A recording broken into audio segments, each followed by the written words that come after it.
Hello दोस्तों, स्वागत है आप सबका हमारे चैनल पर। तो आज है 2 अक्टूबर यानी गांधी जयंती। तो आज की वीडियो में हम गांधी जी के जीवन के बारे में अच्छी तरह से जानेंगे एंड गांधी जी का क्या योगदान रहा देश को आज़ाद कराने में। क्या आपने नोटिस किया है कि गांधी जी की जितनी भी फोटो हैं उनमें वो सिर्फ धोती ही पहने हुए हैं, ऐसा क्यों? नाथूराम गोडसे ने गांधी जी की हत्या क्यों करी? गांधी जी को राष्ट्रपिता क्यों कहा जाता है? भारतीय नोटों पर सिर्फ गांधी जी की ही क्यों फोटो लगाई गई? ऐसे ही सभी प्रश्नों के जवाब मिलेंगे, तो वीडियो में बने रहिए, वीडियो की स्किप मत करिएगा। चलिए शुरू करते हैं। गांधी जी का जन्म 2 अक्टूबर 1869 को गुजरात के पोरबंदर में हुआ। इनका पूरा नाम है मोहनदास करमचंद गांधी। इनके पिताजी का नाम है करमचंद गांधी और पुतलीबाई माता जी का नाम था। आपको बता दूं कि पुतलीबाई करमचंद की चौथी पत्नी थी। जी हाँ, इन्होंने 4 शादी की थी, जिसमें पहली और दूसरी छोड़कर भाग गई और तीसरी की मृत्यु हो गई थी। बात करते हैं कि इनकी एजुकेशन क्वालिफिकेशन के बारे में।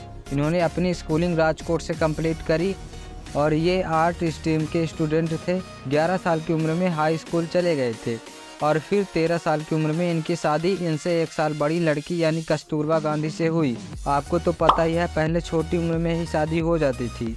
शादी होने के कारण इनकी 1 साल की पढ़ाई बंद हो गई। फिर सन 1888 में गुजरात के भागनगर में शामलदास कॉलेज में दाखिला लिया और तभी इनका एक बेटा पैदा हुआ और दुर्भाग्यवश उसकी मृत्यु हो गई। इसके बाद इन्होंने आगे की पढ़ाई करने के लिए लंदन जाने के बारे में सोचे, तो इन्हें वहां जाने से मना कर रही थी इनकी मां और इनकी पत्नी कि आप वहां मत जाइए। फिर किसी तरह आखिरकार मना ही लेते हैं और निकल पड़ते हैं लंदन, वहीं लॉ की पढ़ाई करने के लिए। फिर अपनी पढ़ाई पूरी करने के बाद भारत वापस आते हैं। सन 1893 में गांधी जी अब्दुल्ला भाई के केस लड़ने के लिए साउथ अफ्रीका जाते हैं। होता क्या है कि अब्दुल्ला भाई गुजरात से थे, लेकिन वो रहते साउथ अफ्रीका में थे और इनकी गुजरात वाली प्रॉपर्टी का चक्कर था भाई भाई में बंटवारे का। तो वहाँ का जो जज है वो अंग्रेज है और उसे गुजराती नहीं आती है और मुझे अंग्रेजी नहीं आती है, तो वो ऐसा बंदा ढूंढने आए थे कि वो इनका काम कर दे। आपको बता दूं कि अब्दुल्ला भाई करमचंद गांधी के दोस्त थे, तो इन्होंने कहा आप आओ और मेरे बेटों को ले जाओ। इसने तो वकील की भी पढ़ाई करी है,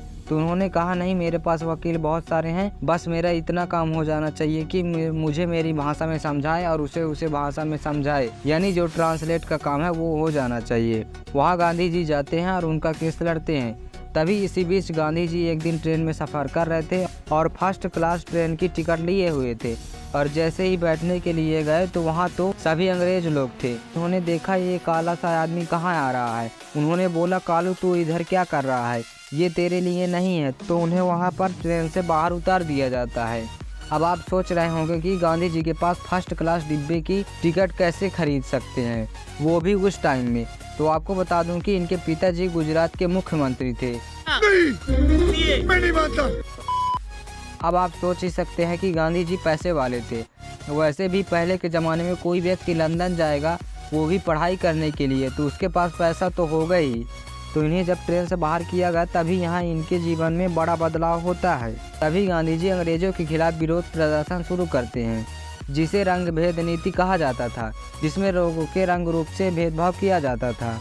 अब विरोध के 2 ही कारण होते हैं, एक तो आर की पार गोली मारो बात खत्म यानी हिंसा। लेकिन गांधी जी ने सोचा ऐसा नहीं, मेरी लड़ाई अहिंसा से होगी।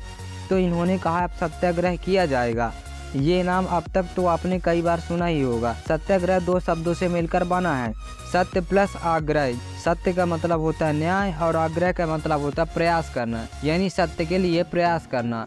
यहीं पर वहाँ के जो किसान थे यानी डच किसान, अर्थात जिन्हें बोअर कहा जाता था, उन्होंने भी अंग्रेजों के खिलाफ विरोध प्रदर्शन करना शुरू कर दिया। लेकिन यहाँ पर गांधी जी ने बोअर का साथ नहीं दिया, यानी डच किसानों का साथ ना देकर इन्होंने यहाँ पर अंग्रेजों को सपोर्ट किया।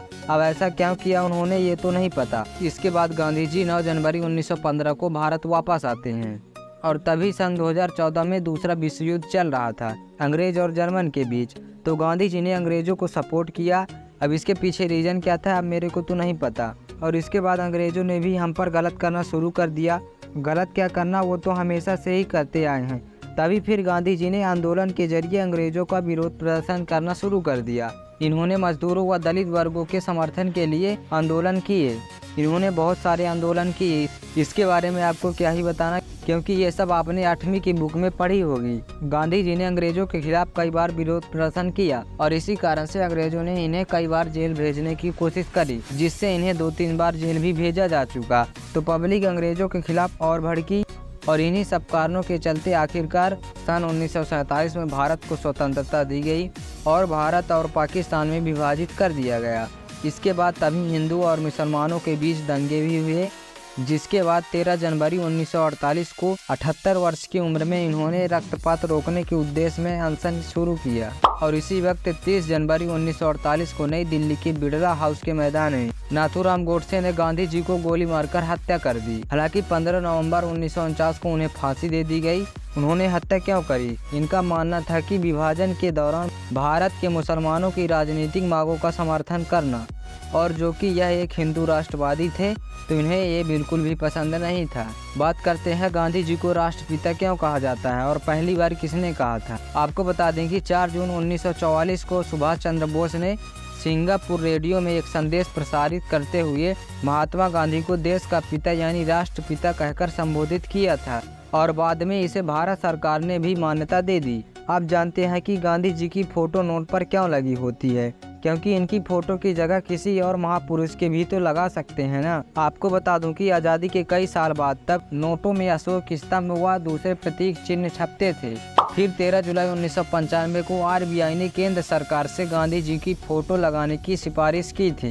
तभी सन 1996 में नोटों में बदलाव लेने का फैसला किया गया, यानी सन 1996 से गांधी जी की फोटो नोट पर लगाई जाने लगी। और तो यह माना जाता है कि अगर किसी महान पुरुष की फोटो लगाई गई और दूसरी तरफ वहीं ये माना जाता है कि गांधी जी की स्वीकार्यता पूरे देश में है, इसलिए इनकी फोटो नोट पर लगाई जाती है। जैसा कि मैंने आपको अभी बताया कि गांधी जी अच्छे खासे पैसे वाले घर से थे, चाहते तो वो सूट बूट हमेशा अच्छे कपड़े पहनते, लेकिन उनका कहना था कि मैं भी आप जैसा हूँ, एक आम आदमी, एक साधारण इंसान। इसी कारण से चलते गांधी जी ने हमेशा धोती को अपनाया। उम्मीद करता हूँ वीडियो आपको पसंद आया होगा, तो वीडियो को लाइक एंड शेयर करें एंड अगर आप हमारे चैनल पर नए हैं तो चैनल को सब्सक्राइब करें, साथ ही बेल आइकन को प्रेस करें। साथ ही आपने अपना बहुमूल्य समय दिया वीडियो देखने में, इसके लिए बहुत बहुत धन्यवाद।